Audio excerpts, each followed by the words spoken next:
Yan na guys, oh. Ito na po yung bagong installation po ng cabinet. Ito po. Makikita nyo, aluminum po yan.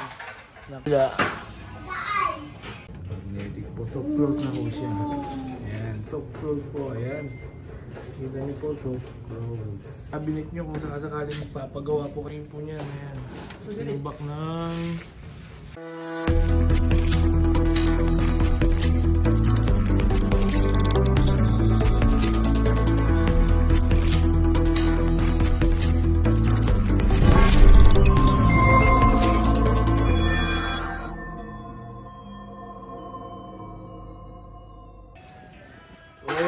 Dito tayo sa fabrication ng aluminum cabinet po. Ayan. Dito si Sir Mike. Magpapabricate po kami ng cabinet. Aluminum naman po ngayon. Ayan. Ito. Aluminum naman po ngayon. Gagawin natin na cabinet po. Ayan. Ito po. Makikita nyo, aluminum po yan. Nakuan pala. Iwas po sa anay. Bukbuk. Nakapag-board po ng kahoy na cabinet o plywood. Iwas na rin po sa mahabang proseso ng pintura. Ayan. Mabilisan lang po ito pero may kapresyuhan po na tinatawag natin. Ayan. Ito, pakita ko po sa inyo yung paggawa po namin ng aluminum na cabinet po. Ayan, ito. Guys, oh. Ito na yung pang-cover pa sa aluminum cabinet. Ayan. O yun. Aluminum cabinet po. Papabricate na po si Rax ng aluminum cabinet po. So, kung gusto niyo pong magpagawa, message nyo lang po kayo sa group namin or sa page ko. Ayan po. Ayan, ito po yung mga parts ng aluminum cabinet po. Ayan, sa fabrication po namin ng aluminum cabinet. Ayan po yung listahan ni Sir Mike. Ayan. Part po ngayon ng services po na binibigay ni Rax. Ang paggawa po ng cabinet po, ayan. Ito yung machine namin, ayan. Ito po yung machine namin. Ito po, ayan. Ito po yung pinaka-paggawa po ng namin, cabinet. Ayan. Ayan, pinapabricate po namin para sa paggawa po.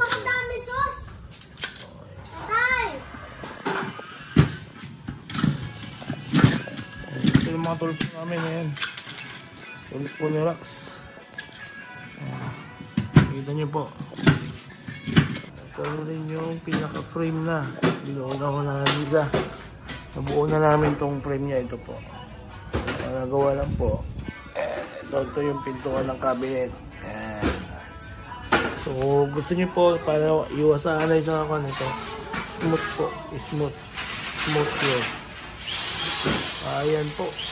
Ayan. Ganyan. So ito tingnan nyo po dito sa kabila. Cabinet din po yan. So, smooth po, smooth. Ayan, smooth po. Smooth close. Ito, drawer ako dito. Drawer. Ito, pintuan din. Frame para sa cabinet. Dito natin talaga yung conceal guys. O conceal niya. Yung conceal. Conceal. Tapos dito na rin yung pinaka-frame niya dito. Dito lalagay yung pinaka-board po ng cards. Ayan, ganyan na, cabinet ko siya. Cabinet na ko ng cabinet. Iskwala ni Kuya Mike, Sir Mike. Iskwala ni Sir Mike para makuha yung lagayin ng pencil. Ibang profile naman to, no? Iba-iba po yan. Dito na yung pinaka-plain na takip ng cabinet. Yung pinaka-handle niya. Oo, yung pinaka-handle niya. Ito na yung magiging handle ng cabinet po. Hindi na kailangan bumili ng handle.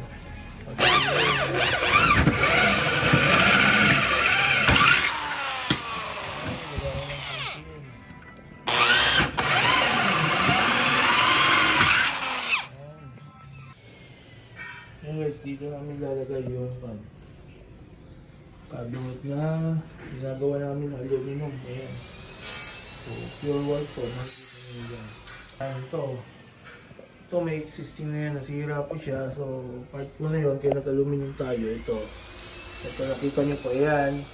Bahay na po ng anay. So protection para sa anay po. So sa mga gustong magpagawa po ito, makikita po nyo yung sample na gagawin ulit natin. Ayan, dito gagawin natin para iwas anay na po. Ayan, book saka pagkawa ng pintura. Ayan.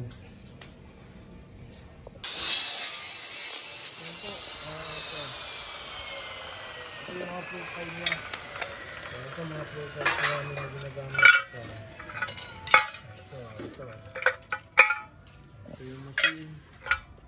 Ano namin pinakat, pero dapat na alam po kayo sa paggawa nito. Kasi part po ng expansion na ulit ito. Yung racks po. Yung racks po namin, part ng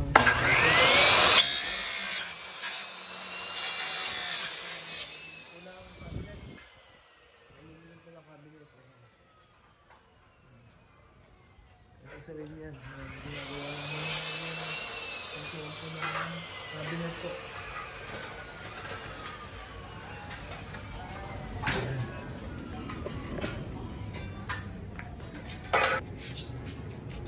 Ito guys, oh.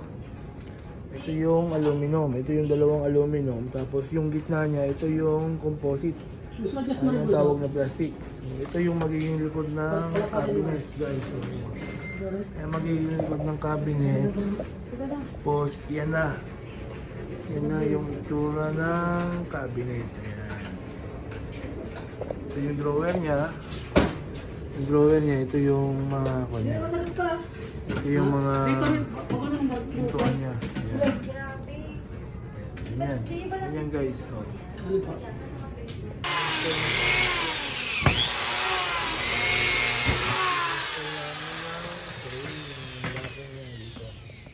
Ito.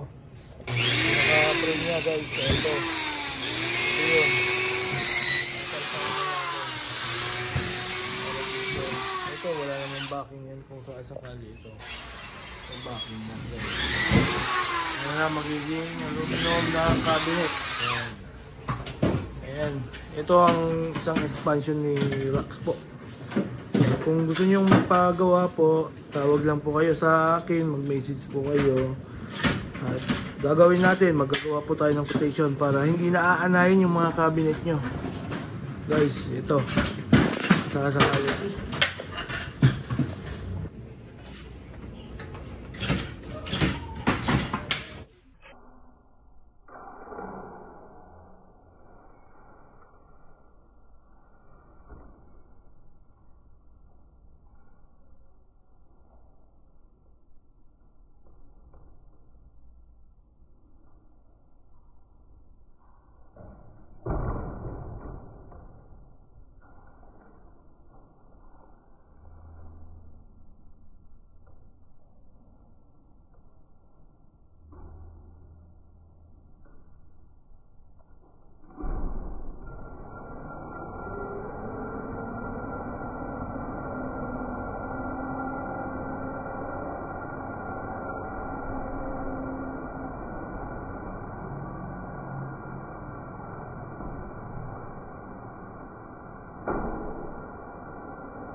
lagay po niyan. Ayan. Sinubak ng cabinet ng racks. Ayan. Ito po yung cabinet na po ni racks. Backing po. Ito naman po yung magiging harap. Ayan, ito na po yung magiging harap ng cabinet nyo kung sakasakaling papagawa po kayo kay racks. Ayan. Tapos itong dalawa po, yan yung shelves niya. Pintuan ng cabinet, shelves ulit, tapos pintuan po. Ayan. Ito yung isang mas malaki. So pag binuksan mo po is soft na po siya, magnetic po. Ayan. Magnetic po, soft close na po siya. Ayan, soft close po. Ayan. Kita niyo po, soft close. Ayan. Tapos dito rin sa kabila. Ayan, soft close din po. Ayan. Makikita nyo po, soft close na siya. Yan. Yan yung isang expansion po ni Rax. Guys, ang expansion po ni Rax na fabricate na po ng cabinet po. Ayan. Aluminum.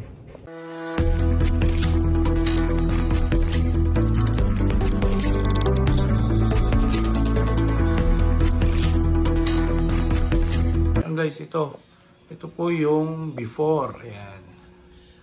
Yan po yung before niya na cabinet. Ayan.